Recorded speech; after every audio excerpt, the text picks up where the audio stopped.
Hey guys. Tonight, we're creeping into the misty corners of the past to explore the unsettling and often downright disturbing world of medieval folklore. Picture this: a cold, damp village in the middle of the woods. The trees creak louder than they should. You've lost count of how many eyes you thought you saw blinking in the dark.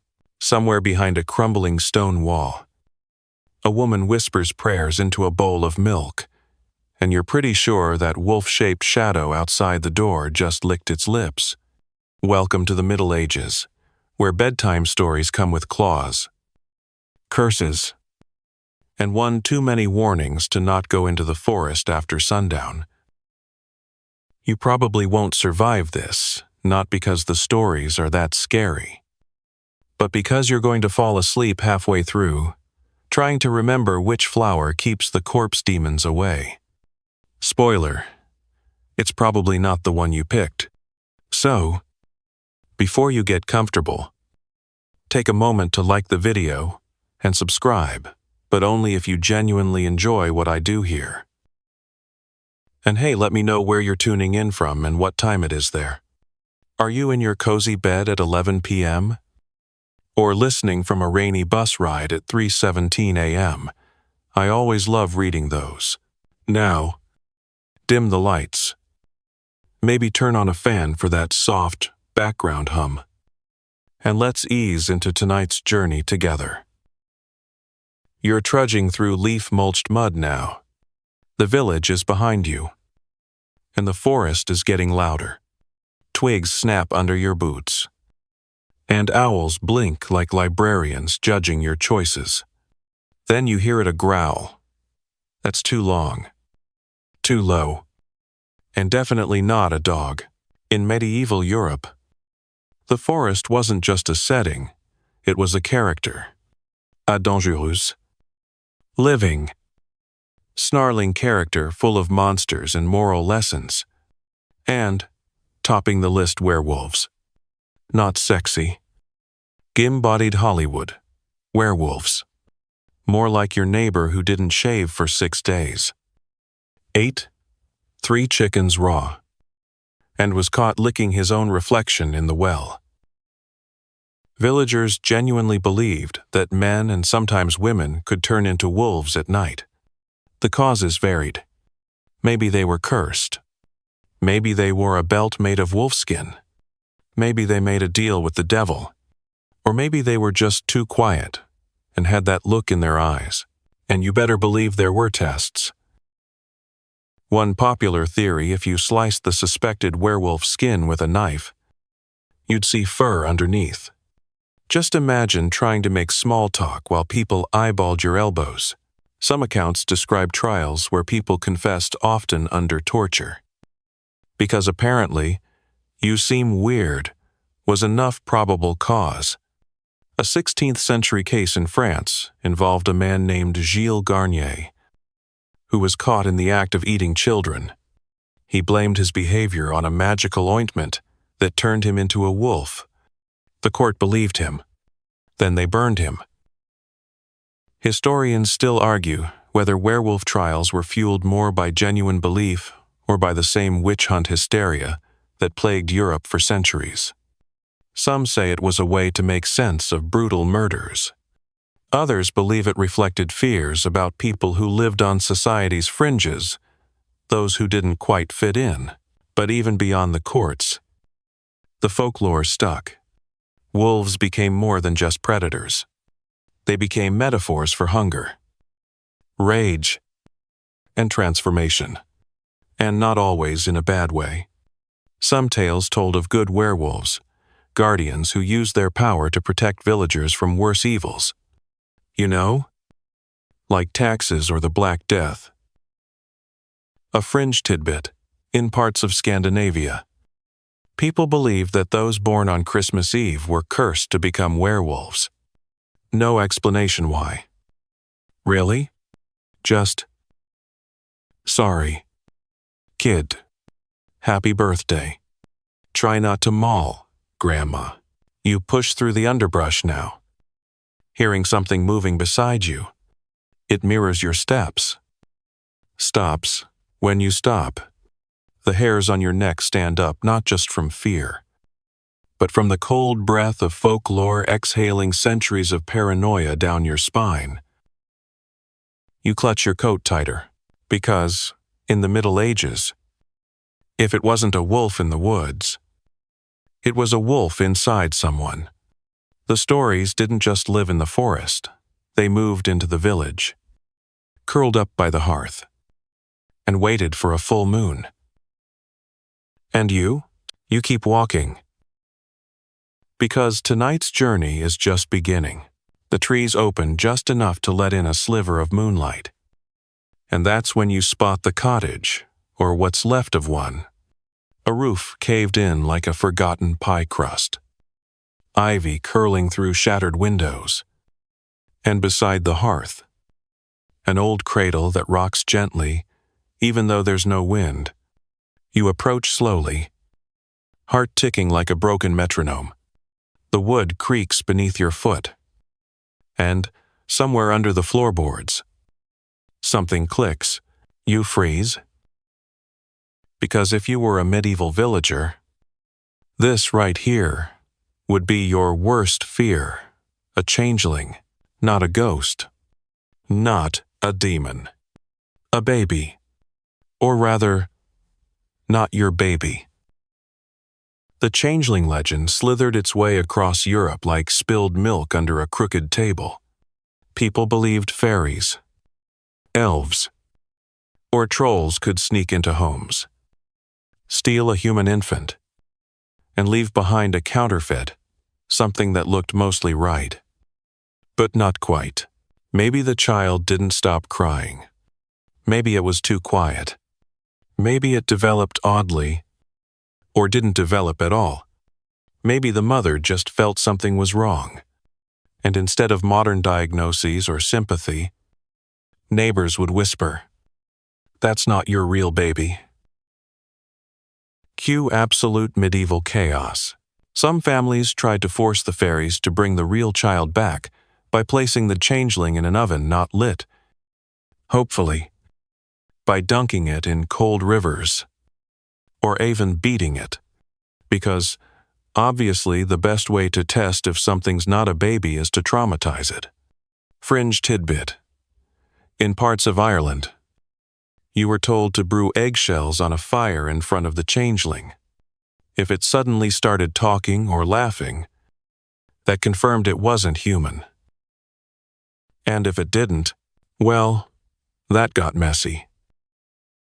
Historians still argue whether changeling folklore was an early, tragic attempt to explain developmental disabilities, failure to thrive, or postpartum depression. In a time with no understanding of neurology or mental health, parents were left clinging to desperate logic. My child didn't change, something else replaced them. But the stories weren't always sinister. In some regions, people believed changelings were clever and musical, or that they could grow into wise, strange adults with fairy insight. There's even a handful of tales where the real child does return, brought back by remorseful fairies after the family performs the right rituals. Still, most stories don't end, so hopefully, you stand now in the broken doorway, imagining a mother once humming lullabies to the bundle in her arms, unsure whether to sing, scream, or sob. The crib rocks again, this time more slowly, and you realize it's not always monsters that frightened medieval people. Sometimes, it was the thought that love alone might not be enough to save someone. The wind curls around you, carrying whispers in old tongues, none you recognize, but you understand their meaning. Loss, confusion, blame. You take one last look at the cradle. Then, back away gently, careful not to disturb what rests inside, whether child, changeling, or just a legend. Some stories are too fragile to wake up again. As you turn to leave, You spot a trinket by the door. A dried rowan branch, tied with red thread. Protective magic. Left behind. Or maybe it never worked. You slip it into your pocket anyway. Just in case. Because tonight, there are still miles to walk through folklore, and some things watching don't blink the way humans do. You follow a path now. One barely wider than a goat's spine. Winding deeper into the woods. Branches arch overhead like crooked cathedral ceilings. And somewhere to your left, something cackles not quite human. Not kite bird. You pose. Listening. Another laugh answers it from behind a mossy boulder. You are now in her territory. Every village had at least one legend about the witch in the woods. She lived outside the parish lines. Brewed things that hissed. Muttered to herbs. And always knew when someone was pregnant. Lying. Or about to lose a cow. Her hut wasn't marked on any map. But somehow every child in the village could draw it with unsettling accuracy. She might help you. For a price. Or she might curse your name into the bark of a dying tree. Hard to say. The medieval world didn't invent witches.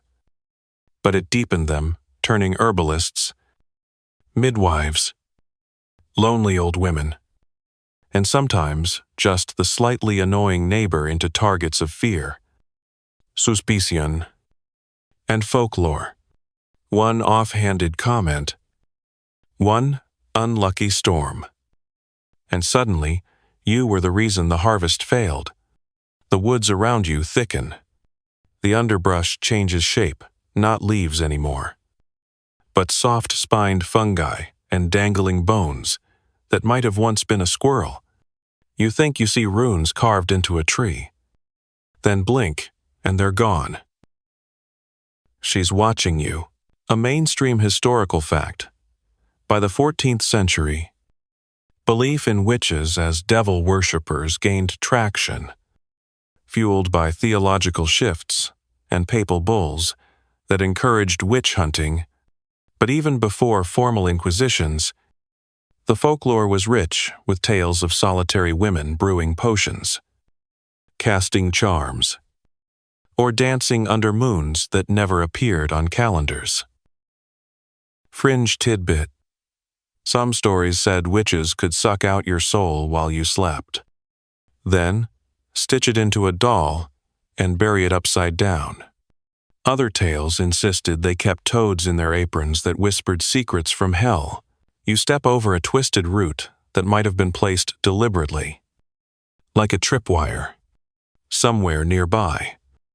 A kettle bubbles with no fire beneath it. Still, historians argue whether medieval villagers actually believed in these witches as evil incarnate, or whether they used the idea to enforce social conformity, speak too boldly, to live too independently, heal someone without church blessing. Suddenly, you're not a healer, you're a hag. A woman once accused of turning milk sour with her eyes was tried by dunking bound and thrown into water. If she sank, she was innocent. If she floated, witch. Either way, not great. You reach the clearing now. Her hut leans sideways, as though it's trying to eavesdrop on itself. Bones hang from the eaves, clinking softly like wind chimes, made by someone who's really into taxidermy. There's a broom by the door, but not the flying kind. It's caked with dirt and smells like garlic. You don't cock. The door creaks open anyway. Inside, the smell of rosemary and rot twist together like rival cousins. Shelves are lined with vials labeled in languages you don't speak. One of them is glowing. Another one is purring. She's not here, or maybe she is. And you just can't see her. Not unless she wants you to. You notice a mirror nailed to the ceiling. cracked clean down the middle.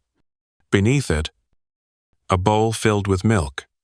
The surface trembles like something is about to break through it. You don't touch anything.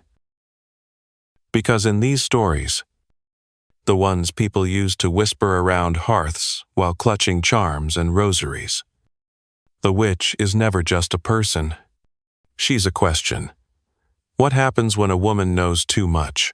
You back out slowly, ducking under hanging herbs and woven charms. The door swings shut behind you like a sigh. Whatever she was, she didn't stop you, but you have the distinct feeling she let you go. And that's somehow worse. The ground feels jittery beneath your feet now, like the forest itself has started humming. Not a tune exactly, more like a rhythm you're only half aware of. Like your bones are remembering a dance your brain forgot. And then, faintly, drifting through the trees like smoke from a burnt offering, comes the sound of footsteps. Many of them, all out of sync. You emerge onto a moonlit path and stop. There are people, dozens of them, moving in jagged circles, arms twitching, heads thrown back, lips muttering nonsense or prayers. Some are barefoot, toes raw and trailing blood. Others wear nightgowns or festival cloaks, both equally out of place. A woman passes you, eyes glassy, mouth curled in a grimace that's halfway between laughter and screaming. You've found it, the dancing plague. Not a metaphor, not a one-off event. This actually happened several times. In 1518, in Strasbourg, part of the Holy Roman Empire at the time, a woman named Frau Trophia stepped into the street and started dancing. She didn't stop for hours, then days. Within a week, more than 30 people joined her. By the end of the month, hundreds. Some collapsed, some died, and no one could explain why. Historians still argue whether the dancing plague was mass hysteria, ergot poisoning from moldy rye bread, or a communal psychological break triggered by famine, plague, and spiritual anxiety. Or maybe it was something worse, a medieval vibe shift. The city tried everything: prayers, music, even hiring musicians to let the dancers dance it out. Spoiler, it didn't work. At one point, they even built a stage. Imagine treating a medical mystery with a halftime show. Fringe tidbit. One chronicler claimed the dancers didn't just move, they leapt, twisted, shouted names of demons, and foamed at the mouth like rabid saints. Others say they danced to exhaustion and were then carried away in carts, only to rejoin the crowd again the next day, legs twitching like marionettes with ghostly strings. You watch one man twirl so fast, he falls flat onto his back, gasping. Someone else steps right over him and keeps spinning. It's contagious. Not just the movement, but the mood. Something ancient and panicked is brewing here. A sense that no one is in control. Not the church, not the doctors, and certainly not the dancers. And the fear, it's not just what's happening. It's the fact that no one wants to stop, that something has broken inside them, something sacred and silent. And this is the only way to let the scream out. You take a step back because you feel it. 2. A tingle at the base of your skull, a twitch in your fingers. You start to sway, just slightly. You think about famine, illness, unfair taxes, the neighbor who sold you bad cheese, the nightmares that come every Wednesday. And suddenly, dancing doesn't sound that weird, but you catch yourself. You steady your breath, You fix your eyes on a tree trunk. You whisper your name, your village, your favorite soup recipe. Anything to ground yourself. The dancers blur past like streaks of moonlight and madness. One young boy catches your eye. He's not dancing. He's standing still, holding a flute. He isn't playing. Tears drying on his cheeks. Don't join them. He says quietly. You nod. You walk. But even as the forest swallows the clearing behind you, you can still hear the beat, the one no one asked for. The one no one can stop. And for the rest of your journey, you're not sure if your steps are yours or part of someone else's rhythm. You walk for what feels like hours. Your footsteps, finally your own again mostly. The trees begin to thin, and the sky opens like a cracked eggshell, revealing a ruined chapel in the distance. No roof.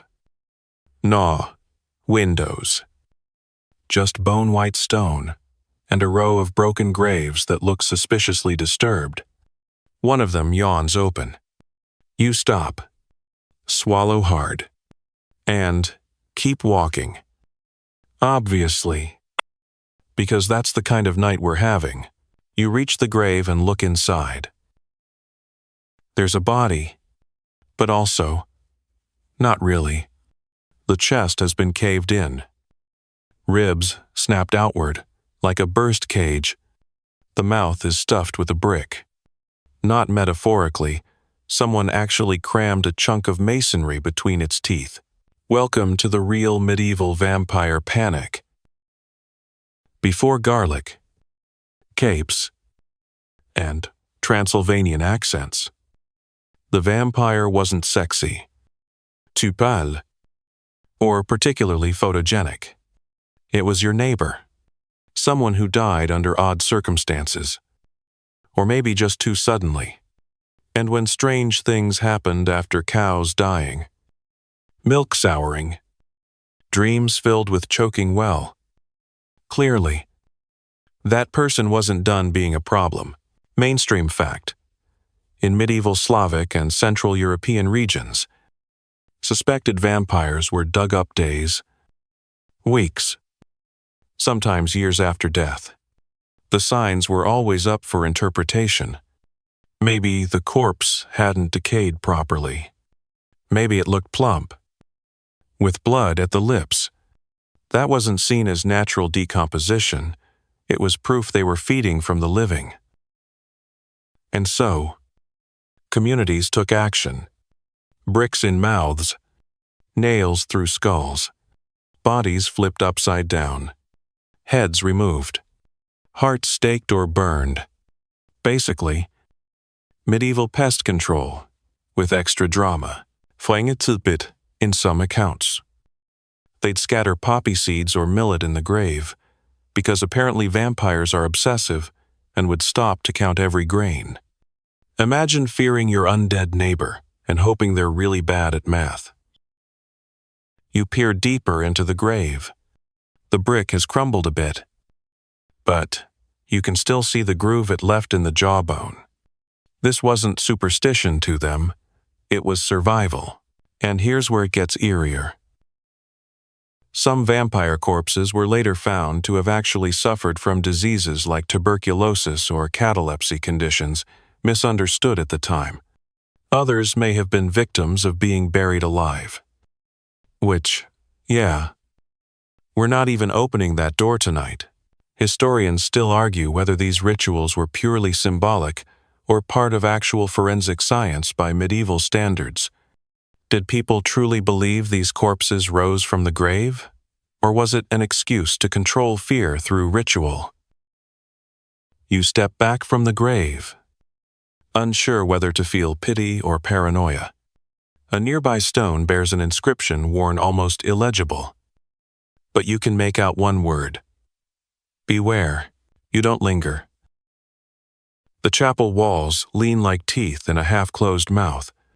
Inside, the altar is broken and scorched.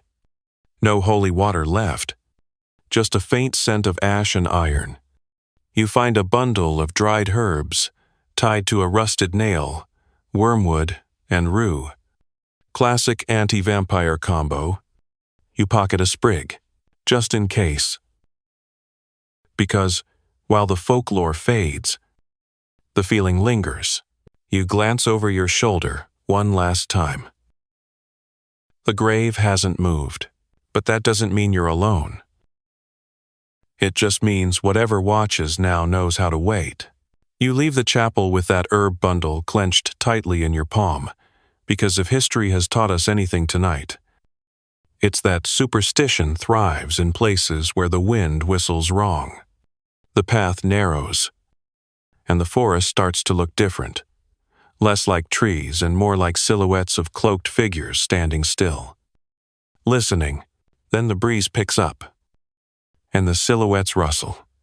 Just leaves. Probably. But then, faintly above you, comes a sound like flapping wings, or maybe fabric, and a drawn-out cry that doesn't belong to any bird you've ever heard. It rises, dips, then splits into two separate voices, both keening in different pitches. You've stumbled into the haunted territory of death omens, particularly one of the strangest creatures in medieval folklore, the night raven, also known as the corpse bird. No. Seriously, all across Scandinavia and parts of the British Isles, tales circulated of birds that weren't just birds. These were creatures sent from the other world, twisted ravens or crows, always associated with illness, doom, or unnatural death. And sometimes, they didn't just warn of it, they caused it. Mainstream fact, ravens have long been symbols of death and fate. In medieval battlefields, their presence, feasting on corpses, made them obvious symbols of mortality. But in folklore, they were more than scavengers. They were psychopomps, supernatural messengers, ferrying souls between realms, or announcing a death before it even happened. You duck, as one of those not-birds screeches overhead. A feather lands at your feet, black but glossy as oil, and longer than it should be. You don't pick it up. You look at it respectfully and keep walking. Fringe tidbit. Some legends claimed that night ravens had holes in their wings, and if you peered through those holes, you'd see the face of the next person to die. Which is why medieval people often refused to look up if they heard that particular shriek in the woods. A chill rolls across your shoulders, not from the cold, but from the weight of centuries of belief. These creatures didn't just flutter around graveyards, they followed certain families, nesting in ancestral curses, entire lineages haunted by the same dark wings. And just as you're reflecting on that pleasant little nugget, the noise intensifies. Not a shriek anymore, more like dozens of whispers tumbling down a mountainside. You look up. The trees are full of them. Perched. Watching. Silent now. Too silent.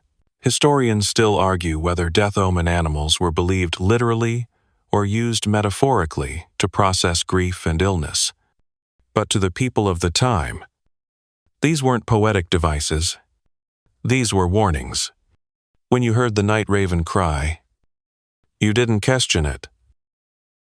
You lit a candle. You said a prayer. You shut the windows, even if it meant suffocating a little. And you made peace with whoever you forgot to forgive. A woman once claimed she saw a death bird circle her house 3 nights in a row. On the 4th, her husband never came home from the woods. Was it coincidence? Story, embellishment. A trick of wind and echo, you'll never know. But tonight, under this moon, those birds look too smart, too still, Too old. You back away slowly, eyes on the treetops, hoping they weren't watching just you, that maybe someone else will pass through next, someone they're actually here for. But in the stillness, a thought curls up beside you. What if you already looked through the hole in the wing? And you didn't even realize it. You descend into a clearing now. Your boots, squelching softly through moss, that's too green for midnight. It smells like damp iron and wet parchment. And you get the feeling something here has been kept in check barely. The trees form a perfect circle around the open space, like they're holding hands and murmuring a prayer. Right in the center, you spot a worn stone table, and resting atop it, scattered like someone gave up halfway through a seance, are tiny objects, an old comb, a pair of rusted shears, a doll made of feathers and twine, and most curiously, a set of spoons. One of them is slightly bent. Welcome to the realm of possessed objects. Yes, in the medieval mind, it wasn't just people that could be cursed. Stuff could be too. And the worst part, that stuff could live with you, in your home, right now. In medieval Europe, demonic possession wasn't always head-spinning or Latin spitting. Sometimes, it was much more subtle, and that's exactly what made it terrifying. People believed spirits could embed themselves into ordinary objects, tools, clothes, even food. One day your bread is warm and fluffy. The next day it whispers your sins as you chew. Mainstream historical fact, the Catholic Church had detailed rites of exorcism for spaces and objects, not just people. Priests would bless fields, barns, or even entire roads, if too many accidents happened there.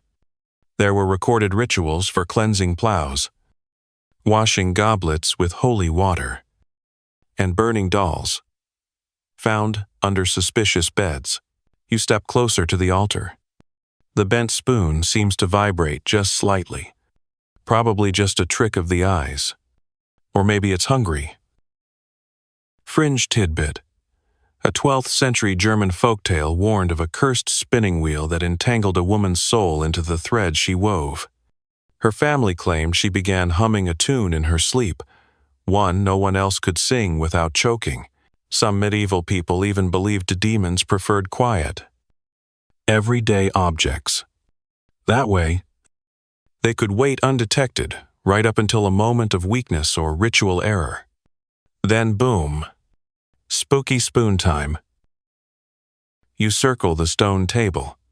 There's a clay jar cracked down one side, and etched into it is a crooked sigil, a mixture of Latin, Norse runes, and what looks suspiciously like someone just scribbled, "Help 20 times. The jar is sealed with wax. You don't open it, not because you're scared. Of course. Just respectful. Historians still argue whether these stories were psychological placeholders, ways to explain anxiety, illness, or random misfortune, or genuine expressions of belief. In a cosmos packed with invisible forces, the medieval worldview wasn't dualistic. It was layered. Angels, demons, saints, sprites. Any of them could be behind your missing socks or your husband's increasingly weird dreams. You glance back at the spoon. It's no longer vibrating. It's just facing you now, the handle bent like a crooked finger. You decide to leave the clearing. As you walk away, a faint clink sounds behind you. Something metal, tapping against stone. You don't turn around. You just hope you didn't accidentally take something with you, because in these kinds of stories, you never really know what's yours and what's been waiting for a new home. The path curves again, looping lazily through ankle-high fog. And soon, you're walking beside a narrow stream that burbles like it's trying to whisper gossip from the other side. The moonlight reflects in broken pieces off the water's surface, like a shattered mirror, still trying to be useful.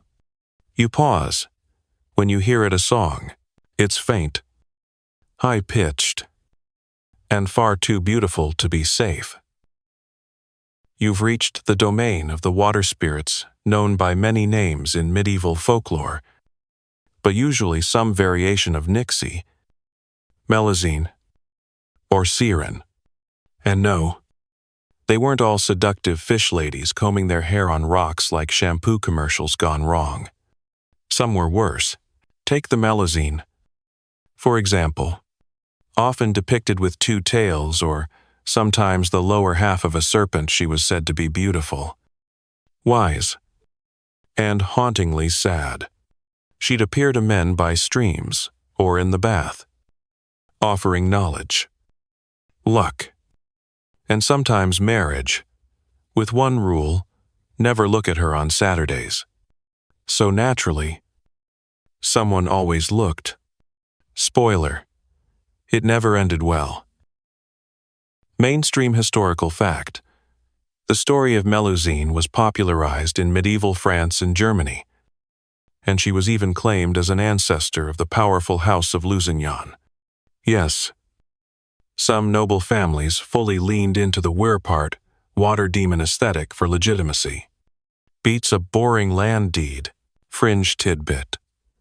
Some versions of the tale say Melusine flew away shrieking when her secret was discovered, while others insist she returned once a year to wail in the castle chimney before someone died. Medieval ghosts had flair. Okay. You stop at the edge of the water and look down. The stream isn't deep, maybe ankle height, but it's too clear. You can see the rocks on the bottom perfectly. Too perfectly. And then something moves. Something that isn't a fish. You take a slow step back, because water spirits weren't always mournful maidens. In Slavic folklore, the rusalka was a drowned woman's ghost, young, pale, and full of vengeance. She'd lure wanderers near rivers or wells, with song or soft crying, then drag them down and tickle them to death. Yes, tickle them until they drowned. Historians still argue whether these stories were metaphors for real dangers, unpredictable floods, unsafe wells, or just the human tendency to trust beautiful things, or whether they served as thinly veiled warnings against forbidden desire and crossing gender norms. Either way, the takeaway was clear.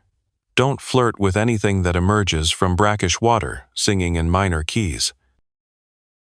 A sudden splash makes you jump. A ripple cuts across the surface like a blade. You don't see anyone, but the song has stopped. Worse, something else starts. Low laughter. Two tones. In harmony. From opposite banks. You step back again. Then once more. Then you walk. Not fast, spirits love panic, but quickly enough that the stream begins to blur behind you. The fog thickens, curling around your ankles like riverweed. But you don't stop. You don't look back. And you definitely don't answer the voice that just whispered your name. Because even now, in this century, people still drown in streams on moonlit nights with no signs of a struggle. And some say they're just following the song. Eventually, the fog lifts just enough for you to make out a clearing up ahead. Round and oddly quiet. No birdsong. No rustling leaves. Not even the usual chirping crickets that always seem to accompany historical nightmares. Instead, there's only the soft crunch of your footsteps and a low growl you feel in your ribs before you hear it in your ears. You stop. To your left, a bush shivers. Something moves behind it, low to the ground. Fast. And very much watching, you've entered the superstitious realm of demonic animals. And the medieval frontrunner for this deeply unearned title, the humble cat. Yes, the very creature that today dominates internet memes and cozy windowsills was once considered the literal assistant manager of hell. Mainstream historical fact. During the Middle Ages, especially in Western Europe, cats, particularly black ones, were frequently linked to witchcraft, heresy, and the devil. Pope Gregory IX issued a papal bull in 1233 that associated black cats with devil worship, which helped kick off centuries of feline-based persecution. Not great news if you were a meowing mammal with nighttime habits. Cats were believed to be witches' familiars or even witches themselves. Transformed. Some tales claimed cats could steal your breath as you slept, or sit atop your chest to paralyze your soul. Others thought they were spies for Satan, watching and reporting your sins in exchange for tasty mice and eternal damnation. Probably, you step further into the clearing. Something's watching. Definitely not a cat. Bigger, lower, and then it appears. A frog. It stares at you with glistening judgment. You blink. It doesn't. Now, frogs in medieval folklore were equally cursed, associated with plagues, rainstorms, varts, and worse. Frogs were sometimes believed to be birthed directly from the soil. No parents required. That kind of suspicious origin story earned them a bad rap. Some believed frogs were messengers of witches, or even the carriers of spells, tiny green grenades of dark magic. If you will, fringe tidbit. One recorded trial in 16th century France involved a woman accused of placing a bewitched frog in someone's home to sour their wine and kill their chickens. This led to a 3-week investigation, and, tragically, the frog's untimely demise. Justice was not consistent. But the most surprising animal to earn a place in medieval demonic lore, a rooster. Not just any rooster. One that laid an egg, because, as everyone knew back then, only hens were supposed to do that. So if a rooster laid an egg, and yes, this was rare but possible, due to a condition called testicular feminization, it was said to hatch a basilisk, a monstrous serpent, with the power to kill you just by making eye contact. Historians still argue whether these beliefs were rooted in fear of the unknown or fueled by clerical authority and social paranoia. Was demonizing animals just another way to control what people feared, or a reflection of genuine awe and confusion at the natural world? You hear the low growl again. Closer now. Not a frog. Not a rooster. This is something else. A black shape slips between the trees. 4 legs. Yellow eyes. Not quite a wolf. Not quite a dog. A black dog. But not the black dog. That one comes later. This one, it's more of a local problem. In some regions, seeing a black dog meant a storm was coming. In others, it meant your soul had been marked. Sometimes the dogs were protectors, guardians of the churchyard, or omens warning of danger. But more often than not, they were harbingers of death, or madness, or tax audits. Okay, maybe not that last one, but still. You lock eyes with it. It doesn't blink, neither do you. Then, after an eternal 2 seconds, it slinks away. You exhale, slowly, as if trying not to jinx yourself. Because whether it was a familiar, a demon in disguise, or just a very misunderstood animal, one thing was clear in medieval folklore: the beasts weren't just in the woods. They lived under your bed, in your kitchen, perched on your windowsill, and sometimes they laid eggs. The air thickens again. Not with fog this time, but with something older like incense that never quite dissipated. You're walking into a village now, or what's left of one. The roofs are sagging. The doors swing freely, and all the windows seem to stare at you with the same suspicion. There are no people. But the place doesn't feel abandoned. Not exactly. It feels paused. Then you notice them. Scattered across the doorways, hanging from lintels, or nailed crookedly above the hearths, are strange charms, twisted straw figures, pouches of dried herbs, feathers tied in bundles, and tiny carved faces that seem to whisper with their eyes. Some are shaped like animals, others like limbs. One looks like a bird with too many wings. All of them are ward's protection spells for a village that clearly needed it. You've stumbled into the superstitious toolkit of medieval people. Because when the church couldn't explain things, and medicine involved leeches and prayer, folks turned to folk magic. Not dark sorcery, just homemade hope. Mainstream historical fact across Europe, especially in rural areas. Everyday objects were repurposed as apotropaic tools, things that could turn away evil.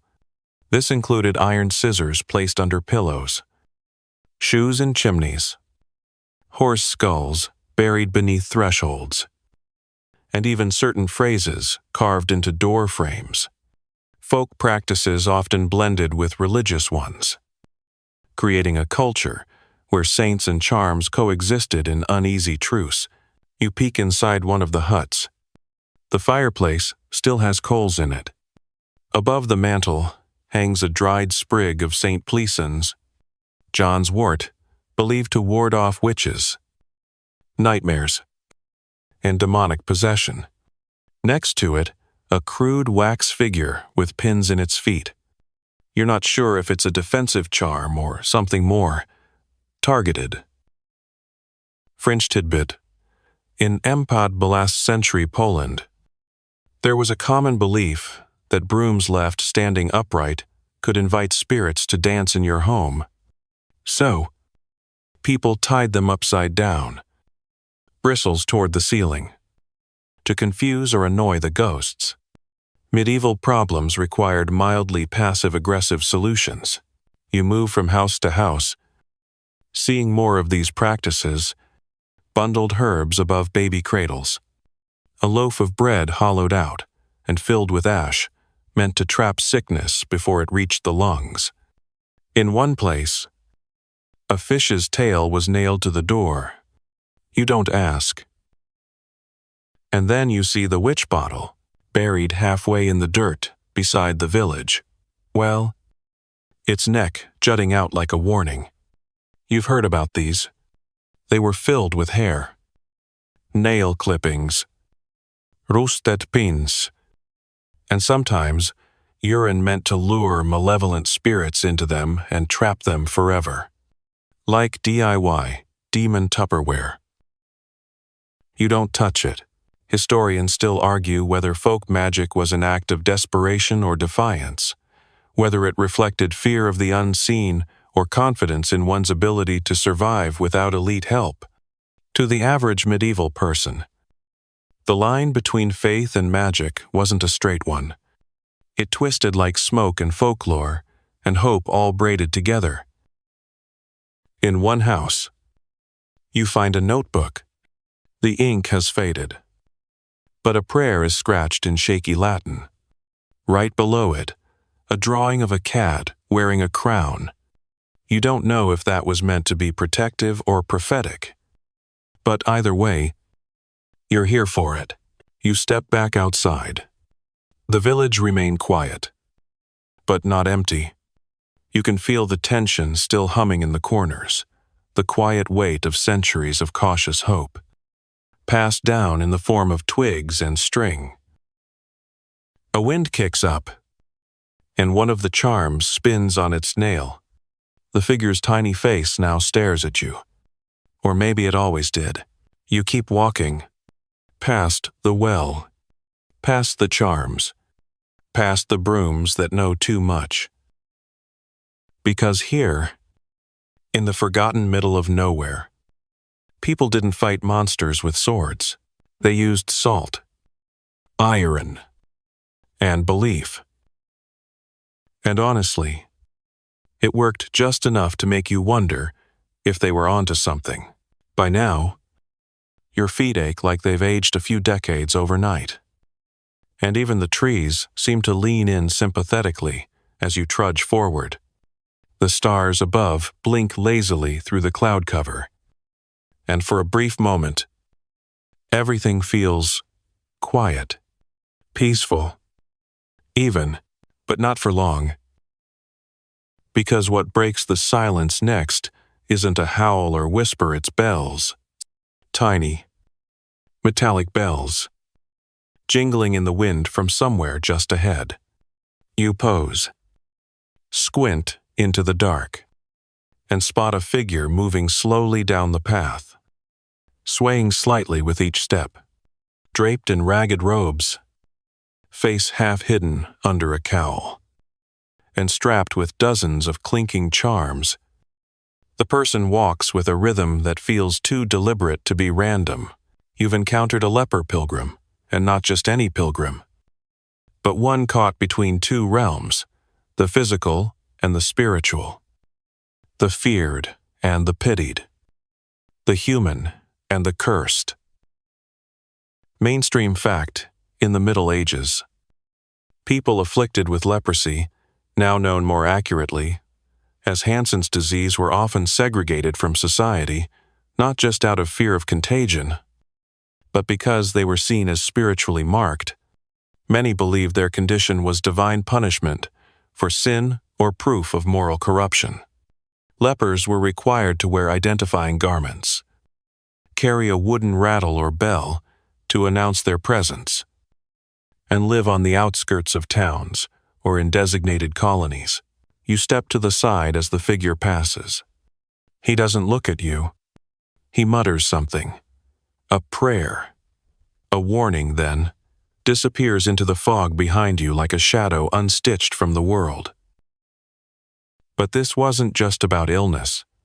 It was about fear, the kind that shaped law, architecture, even folklore.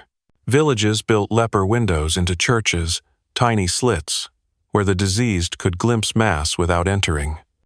Some cities designated leper stones, where the sick would leave coins soaked in vinegar to disinfect them before trade.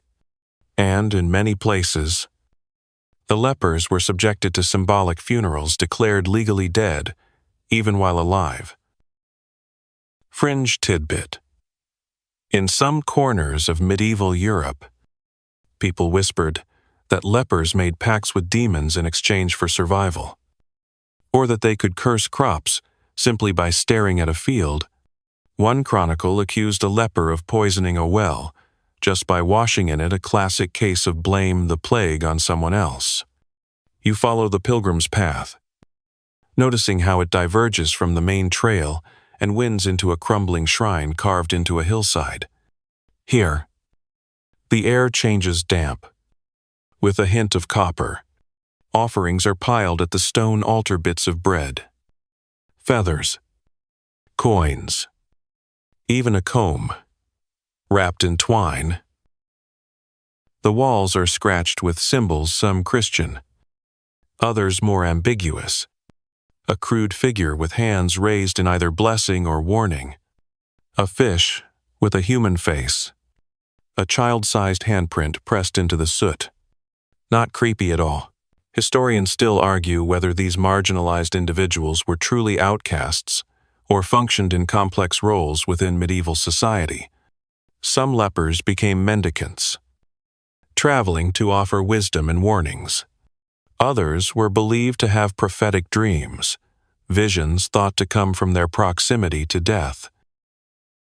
You sit for a moment in the shrine, letting the weight of the silence settle into your bones, because this wasn't just about disease. It was about the fear of becoming unseen, of losing your name, your face, to your place in the world, until all that remained was the jingle of a bell and the rustle of robes in the dark. You get up, dust yourself off, and nod toward the altar. No prayer, just acknowledgement, because sometimes the most haunting ghosts aren't the ones who've died. They're the ones who kept walking. Long after everyone stopped seeing them, the shrine fades behind you, swallowed by the trees, and the path ahead grows uneven, tangled with roots like gnarled hands reaching up from beneath the earth. You trip once, then twice, until you're practically apologizing to the ground with every step. It smells different here, less like dirt, and more like wax, wood smoke, and something slightly sweet, almost like honey. Almost, then you see it. A hut, perched precariously at the edge of a marshy hollow. Its roof tilts like a hat set at a cocky angle, and the chimney leans sideways as if eavesdropping on the trees. There's no light inside, but something about the place practically yells, "Don't knock unless you want your future rearranged." Congratulations, you've found the wise woman's cottage, or maybe a witch's den, or possibly both. In medieval folklore, the line was, well, blurry. Mainstream fact: in medieval Europe, not all witches were feared or hunted. Many villages depended on cunning folkwomen, and sometimes men who specialized in herbal healing, midwifery, divination, and ritual protection. They were part doctor, part therapist, part one-woman Yelp review system. If you had nightmares, varts, or a suspiciously quiet baby, you went to her. You approached the door. It's marked with a symbol part rune, part spiral, part, "Please don't steal my chickens." Hanging beside it is a bunch of dried yarrow, sage, and, yep, nettles. You knock once. The door creaks open on its own. Inside, it's exactly what you'd expect. Shelves of jars filled with murky things. A small hearth flickering low. A bundle of bones strung together like wind chimes. Something clinks in a shadowy corner. And a cat, not black, but a deeply judgmental shade of orange glares at you like it knows your browser history. No one speaks, but the air feels thick with story. You step inside anyway. Brave. The wise women of the medieval world were paradoxes, trusted for their knowledge but feared for their power. Their cures were often better than what you'd get from a leech-happy physician in town. But if crops failed, or milk turned sour, or a baby didn't survive a fever suddenly, that same herbal tea looked a little too suspicious. Fringe tidbit: some women carried a special witch's ladder, a rope braided with feathers, knots, and bones believed to channel spells or prayers. Found hidden in attics centuries later, these ladders sparked massive curiosity and unease. Were they blessings, curses, art projects gone very wrong? You browse the shelves. A bottle labeled "Dew of Wolf's Breath," a jar that looks like it contains a single, perfectly preserved human molar, and a stack of folded cloth. Stiff, with something brown. You don't investigate further. Historians still argue whether most accused witches were practicing folk healers or simply victims of gossip and political tension. In many records, the same person could be called Blessed Healer one season and Devil Consort the next. Depending on how many cows keeled over, a book lies open on the table, handwritten, ink, dark and spidery. The page shows a charm against fevers. Place rosemary under the tongue and whisper the sufferer's full name backward 3 times. You wonder who tried it. You wonder if it worked. The cat yawns. You take that as your cue to leave, but as you step out the door, you pause. Because beside the threshold, etched deep into the wood, is a message. Take nothing but memory. Leave nothing but name. You don't know what that means. Not exactly, but it sticks in your chest as you move on. Heavier than fear. Lighter than truth. Because in the stories people whispered at night, witches weren't always monsters. Sometimes, they were just the only ones who listened. The woods are darker now, and your breath hangs just a bit longer in the air. The path underfoot feels softer, like walking on packed ashes. And even the moon seems to hesitate above the treetops. You can sense it before you see it. Something ancient. Something sacred. Something people used to avoid for reasons they didn't dare write down. You round a bend, and there it is, a stone circle, half buried in moss and moonlight. The stones lean at odd angles, some broken, some intact, all arranged with unsettling purpose. It's like a calendar had a baby with a sundial and then decided to haunt your dreams. You step between 2 of the tallest stones. The air shifting temperature, like someone just opened a freezer full of secrets. These circles weren't just decorative. They were tied to rituals, real ones, repeated for centuries. No one knows exactly what for. Mainstream historical fact.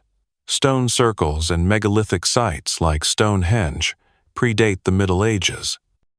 But in medieval folklore, people still saw them as powerful, often forbidden places. Some thought they were built by giants. Others claimed they were petrified. Dancers turned to stone for celebrating the Sabbath after sunset. Either way, people left them alone, unless they had business. You kneel and touch one of the stones. It's cold, colder than the ground, colder than the wind. Cold, like it remembers something it won't say out loud. Fringe tidbit. One legend claimed that if you walked backward around a stone circle 13 times under a full moon, the devil would appear and offer you a deal. The fine print was usually vague, but it rarely ended in cake and financial stability. There's a worn path circling the stones, as if even now, in this century, people still walk it out of instinct or habit. Offerings dot the ground coins. Bits of ribbon. A broken watch. Someone left a plastic toy soldier. You don't ask.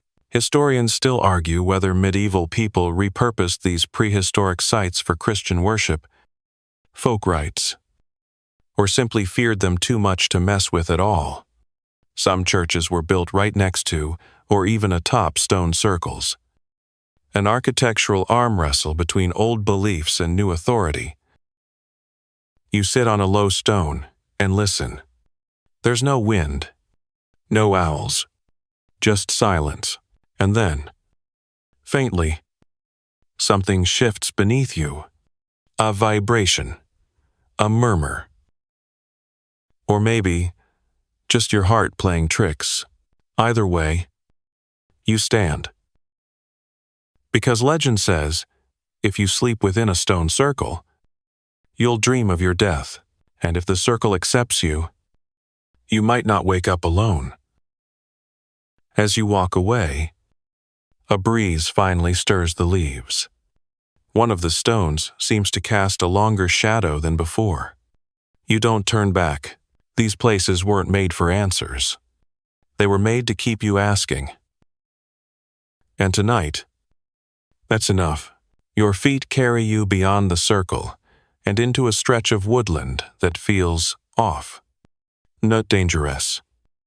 Exactly more like the forest is waiting for you to notice something. The air smells metallic, like old pennies and burnt rosemary. Tree trunks lean closer together here, forming natural arches above your head like cathedral vaults. Only built by squirrels. Then you hear it. A whisper not from behind you, but from the trees themselves. Not words, but rhythms. You've reached the haunted woods. Not haunted like chain-rattling ghosts or Scooby-Doo villains. These woods are ancient, emotional, and occasionally very opinionated about who walks through them. Mainstream historical fact, forests in the Middle Ages weren't just places to chop firewood or lose your sheep. They were liminal spaces, where the rules of society blurred. Medieval law even designated certain areas as forest law zones, places where regular folks couldn't hunt or cut trees because they were reserved for nobility. But beyond laws, forests held spiritual weight. They were where saints had visions, and sinners met wolves. But this particular stretch, this is fairy tale forest territory. And fairy tales, originally, were not bedtime stories. They were whispered warnings wrapped in metaphor and moss. Fangitsibit in Welsh folklore. There's a kind of ghost called a Cyhyriath that cries out before a death, but it only wails in forest glades. Not towns, not mountains, just glades. It doesn't chase. It doesn't speak. It just cries once per death. No refunds. You push aside a branch and stumble into one of those glades. Now a circle of flattened grass under a thin canopy of twisted oaks. Right in the center, someone has left a ring of mushrooms, a fairy ring. Oh no, you know the drill. Don't step inside it. Don't pick the mushrooms. Don't blink too long. In medieval belief, these rings were either portals to another realm or traps to lure humans into dancing until they died of exhaustion. Because apparently the Fae never invented chairs. Historians still argue whether fairy lore was a way to explain natural phenomena like sudden sickness, missing people, or unexplained joy, or whether it was a coded form of social control, especially over children and young women. Don't wander off becomes, don't anger the fairies. You sit just outside the ring. The mushrooms look ordinary. Brown, plump, slightly shiny. But your gut says they've seen too much. The wind picks up. The trees creak. And from somewhere very nearby, you hear laughing, not cruel, not joyful either, just curious, like something wants to see what you'll do. You stay seated. You're not new here, because tales of people entering fairy rings and waking up 100 years later weren't just spooky, they were cautionary time bombs. The forest didn't forget, and sometimes it pressed pause on your life for reasons it never explained. As you leave the glade, you spot carvings on a tree trunk, a name, a heart, and a date. The date is from the 1300s. The tree looks like it was carved yesterday. You keep walking. The whispering fades. The path opens up. The woods let you go, but they keep your footprints. Just in case, the trees thin out at last, and you find yourself on a ridge overlooking a scattering of low stone buildings, half swallowed by ivy and thyme. A ruined chapel squats in the middle, like a wounded animal, its roof caved in, but its doorway stubbornly intact. The air smells faintly of damp limestone, scorched candles, and something else, incense, or maybe something that used to be sacred but got tired halfway through. You step carefully down the slope, your boots slipping slightly on loose gravel. The moment you cross the old stone wall likely once meant to ward off goats or demons or in-laws, the wind dies completely. Everything here is too still. Congratulations. You've reached the abandoned monastery. The kind they don't put on tourism maps. Mainstream historical fact.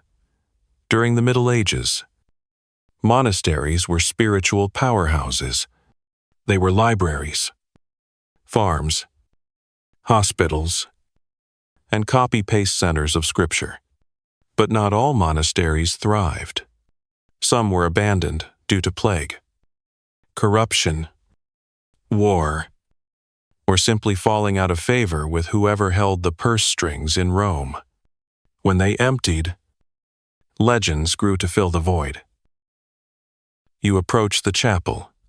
Its doorway is marked with faint Latin too, weathered to read fully, but you make out one word: timor. Fear. You don't turn back. Inside, moss grows across broken pews, and ivy coils through shattered stained glass. A single candle stub, unlit, sits beside a stone font, now filled with dirt and leaves. On the wall, a painting lingers, barely, a figure in robes, arms outstretched, eyes scratched away. You try not to read into that. Fringe tidbit. In some parts of France and Germany, there were whispered stories of monks who never left, even after death. Not as ghosts, more like echo monks. You'd hear chanting in the ruins at night, or bells tolling with no hands to ring them. They weren't evil, just stuck in a loop. Celestial burnout. You step deeper into the building and find a spiral staircase, mostly intact. You climb slowly, each step creaking with the weight of centuries and your questionable decisions. At the top, a narrow cell overlooks the entire valley. The cot is stone, the writing on the wall still legible. It says, Deus non audit, hic. God does not hear here. You sit for a moment, letting that sentence sit in your lungs like incense that forgot how to comfort. Historians still argue whether abandoned monasteries became symbols of divine silence or societal failure. Were they haunted because of what happened within, or because nothing happened at all when people needed hope? You descend again. Shoes, crunching on fallen plaster and dry feathers. You didn't notice those feathers before. And you definitely didn't notice the door in the floor. It's small, square, and iron-bound. Not locked. Just closed in that very medieval this isn't here for your convenience kind of way. Against your better judgment, and possibly every horror movie instinct you've ever acquired. You lift it. Steps lead downward into a crypt, or a cellar, or a very enthusiastic mistake. You descend slowly, your footsteps muffled by age. At the bottom, you find another chamber smaller, domed, and lined with alcoves. Some contain bones. Others, wax figures with sewn-shut mouths. In the center, an altar, carved with patterns that don't match any church you've ever seen. Spirals, stars, and something that looks like an eye. Closed, you leave a coin not out of belief, but out of respect. The air grows colder, not in temperature, but in meaning. Because some places remember being sacred, and some never wanted to forget. You leave the crypt in silence, brushing centuries of dust from your sleeves. Outside, the sky is bruised with clouds, and the wind has picked up again, this time colder, more insistent. It whistles through the broken slats of the chapel's roof, almost like it's trying to tell you something in a language only forgotten ruins speak. The path bends once more, away from stone and shadow, and toward a narrow causeway flanked by swaying reeds. The ground here is marshy, squelching under your boots, like it disapproves of your life choices. Up ahead, a low-lying village emerges. Just a cluster of wooden homes and thatched roofs sinking gently into the landscape, as though the land is trying to reclaim them. But what catches your eye isn't the houses. It's the masks. Every door has one. Some are carved from wood, others formed from clay. A few painted directly onto the walls. Twisted faces, grinning skulls, elongated noses, horns. You've stumbled into a town that doesn't just believe in evil spirits, it prepares for them with disturbing enthusiasm. Mainstream historical fact: during times of plague, famine, or misfortune, many European communities used ritual masks and effigies to ward off evil forces or represent diseases being expelled. In places like Italy and Bavaria, processions of masked dancers or actors would parade through villages, often reenacting battles between good and evil, or death and rebirth. These weren't plays, they were survival. You pass a well. Hanging over it is a painted figure with no eyes and a mouth too wide. You don't drink. A door creaks open, and an old man peers out. His eyes are clear, but his face is smudged with ash in the shape of an X. He doesn't speak, just watches you until you move along. You get the feeling this village doesn't get many visitors, or doesn't want them. Fringe tidbit: in some Slavic traditions, entire mask nights were held in winter, where villagers would dress as the dead and go door to door demanding food in exchange for blessings or curses. Think of it as trick-or-treating meets the apocalypse. If you refused, they'd leave a pile of bones or a dead crow on your doorstep. Subtle. You duck under a low archway and find the village square, or what's left of it. In the center stands a large wooden figure, humanoid, but grotesque, with an open chest cavity stuffed with herbs, feathers, and something that might have once been meat. Around its neck hangs a placard for the rot that rides the wind. Yeah, you're not staying here for lunch.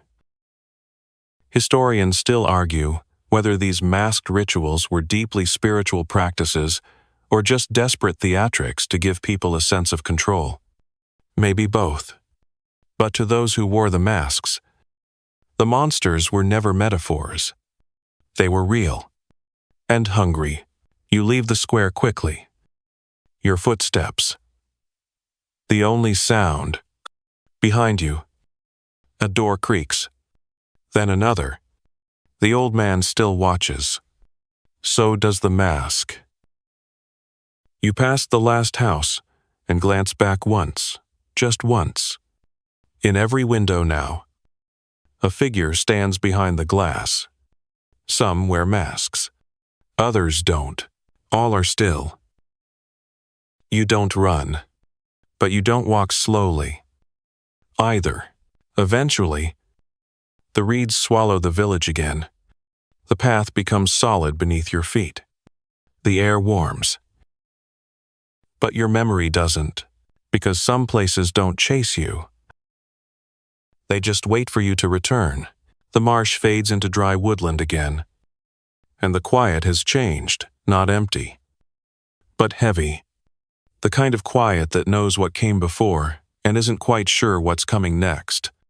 You pass a grove of trees that seem to lean inward, as if gossiping about you in some bark-based dialect. Then you hear something that makes you stop in your tracks. Laughter. Not close. Not human, but definitely laughter. Dry. Crackling. Like bones, clicking together. You turn slowly and spot a clearing just off the path. Torches sputter in iron brackets around its edge. And in the middle, a wooden stage has been erected barely a foot off the ground. But surrounded by crude benches and half-sunken stones, you've stumbled into a medieval passion play site, except something feels off. Mainstream historical fact: throughout the Middle Ages, communities staged religious dramas known as mystery or morality plays. These performances were the Netflix of their time, equal parts sermon and spectacle. Characters like virtue, sin, death, and even Satan were personified and acted out in public squares or makeshift amphitheaters. It was theater, yes, but also deeply communal storytelling, where entire towns took part. You take a seat on a crooked bench. The stage is empty, but scorch marks mar the planks, and a mask lies discarded at the center, a jester's face split in two, one half grinning, the other melting. A rustle behind you, then a whisper, "Don't forget your lines." No one's there. Fringe, tidbit. Some isolated towns developed their own bizarre versions of morality plays. One recorded in 15th century Bohemia involved a man playing lust, being pelted with rotten fruit until he wept, followed by a literal goat, chasing gluttony into the woods. The goat's name was reportedly Radagast, and he became something of a local mascotangent/demon. You stand and walk toward the stage. On the back of one of the benches, a phrase is carved in Latin omnia ficta. Said, omnes credunt. Everything is fiction, but everyone believes it. You step onto the stage. Immediately, you feel it. That peculiar tension of being watched. The trees rustle with interest. The torches flare briefly. Even though no one lit them, you begin to notice remnants of past performances, scraps of scripts, bits of costume, bones, hopefully chicken, and a long pole bearing a crude banner that reads, "Repent, ye who miscast." Historians still argue whether these plays were purely didactic or deeply cathartic.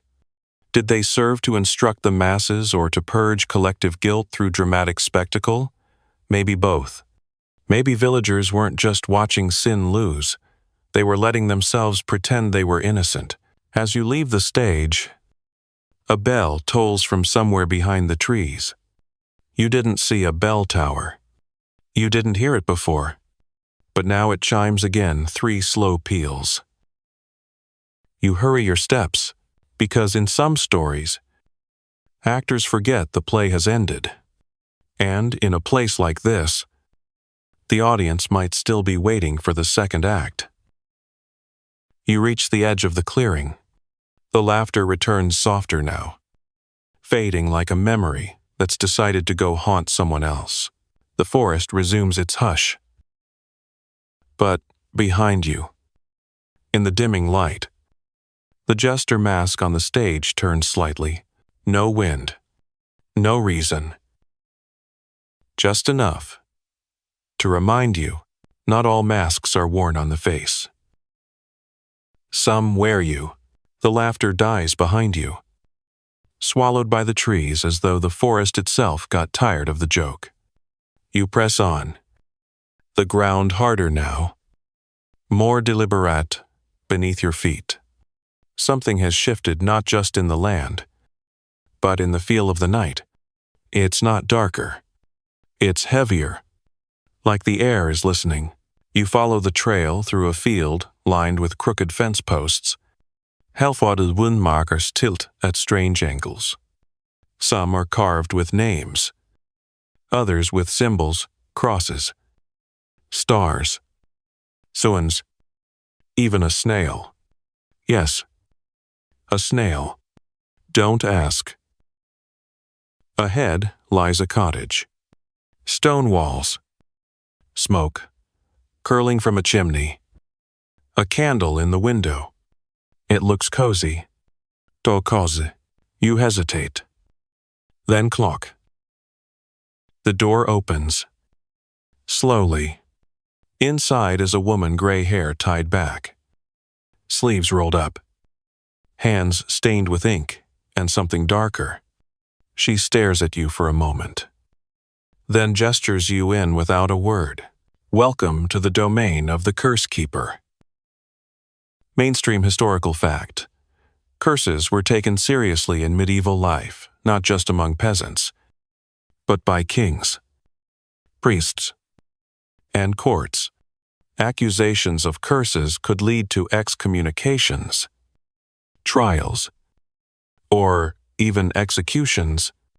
But beyond that, some people weren't accused of using curses, they were believed to manage them. Curse keepers, hex breakers, and wise folk often served as a community's weird, whispered insurance policy. You sit by the hearth. The woman doesn't ask your name.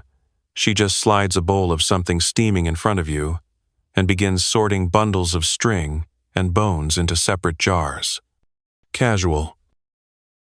On the table lies a book bound in cracked leather. You lean in.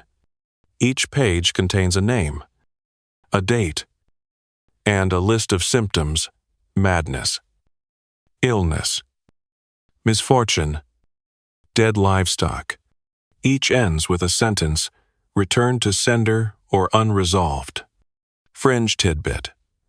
In parts of Ireland and Scotland, there were whispered rumors of curse markets, secret night meetings, where you could buy spells, curses, or counter-curses, depending on your grudge and your budget. Payment ranged from silver coins to blood. Or, oddly, buttons. Maybe cursed buttons were a thing. The woman catches you reading. Her eyes narrow just slightly. You apologize. She shrugs, then speaks for the first time. Curses never die. They just get passed down in nicer handwriting. Then she points to the door. Time's up. You stand and leave. Outside, the wind has changed again. It moves through the tall grass like fingers, searching for something lost. You glance back. The cottage is gone. No stone walls. No smoke. Just fence posts and moonlight. Historians still argue whether these curse keepers were real, symbolic, or exaggerated by folklore. Were they just misunderstood herbalists, or did they really believe they were balancing the scales of unseen justice? Some scholars suggest they acted as emotional release valves for communities, tools of blame, hope, and invisible order. You move on, your skin prickling, because now even the birds are silent, and the shadows feel heavier. You reach a crossroads, 4 paths. No signs. But hanging in the center, tied to a post, is a charm dried nettles, black ribbon, a fishbone, and a coin bearing a face you don't recognize. You pick a path. The wind follows, because sometimes folklore doesn't just record curses. Sometimes, it waits to be believed. The path you've chosen curls through a shallow valley where the moonlight gets lost in low fog. You step carefully, the mist licking at your ankles like a curious animal. The ground glistens dew, or something more symbolic, and the silence is back. Thick as fleece, full of memory. Then you see it, a crude wooden post with a faded plaque nailed to it. Next to it, a toppled statue. Broken stone wings splay across the grass, and the face is missing entirely, as if someone or something didn't like being watched. Nearby, half buried in mud, lies a rusted iron manacle. You brush dirt from it, revealing a carved emblem, a feather inside a circle. Odd. You've come to the edge of the village's forgotten trial grounds. Mainstream historical fact. Medieval courts were wildly inconsistent, especially when it came to folk crimes, accusations involving curses, animal familiars, evil eyes, or suspicious behavior like, say, having a mole in the shape of a goat. Trials often blurred the line between legal reasoning and local superstition. In smaller communities, oral testimony held as much weight as evidence, sometimes more. In places like this, folklore didn't just shape stories, it shaped verdicts. You step closer to a wooden structure that once might have been a gallows or perhaps a stage. Scratched into one beam are the words, "She danced in moonlight." No context, no name. Just an accusation, as poetic as it is unsettling. Fringe tidbit. There were recorded instances of animals being put on trial, yes. Actual pigs, roosters, and goats, especially if they were believed to be possessed or had injured a person. In 1386, a pig was dressed in human clothes and executed for murder in Falaise, France. Scholars still debate whether this was satire, legal theater, or just a really grim public service announcement. A low stone bench sits nearby. On it, someone has left a stack of worn pages. You flip through them, transcripts. One reads, "Accuser. She knew the storm was coming before it came." Clerk. "Did she say this?" Accuser. "No. She looked at the sky and went inside." You close the pages. Carefully. Historians still argue whether these local justice rituals reflected genuine belief or were tools of control used to silence outcasts, midwives, or simply unpopular people. The distinction blurs when you realize belief often was the law. You follow a narrow path that snakes behind the ruins and ends at a small pond. The surface is still, the kind of still that makes you hesitate to toss in a pebble, in case something throws it back. Carved into the pond's edge are initials faded, scattered, some crossed out, one set surrounded by a square, as if boxed in for punishment. You notice small offerings again, bits of thread, buttons, a cracked mirror. This was not just a place of judgment. It was a place of exchange. You look up and realize the fog has crept in deeper behind you. The way you came is no longer visible, but there is a light ahead, faint and flickering. You follow, because in folklore, the trial never really ends. Not when the verdict lives on in the land.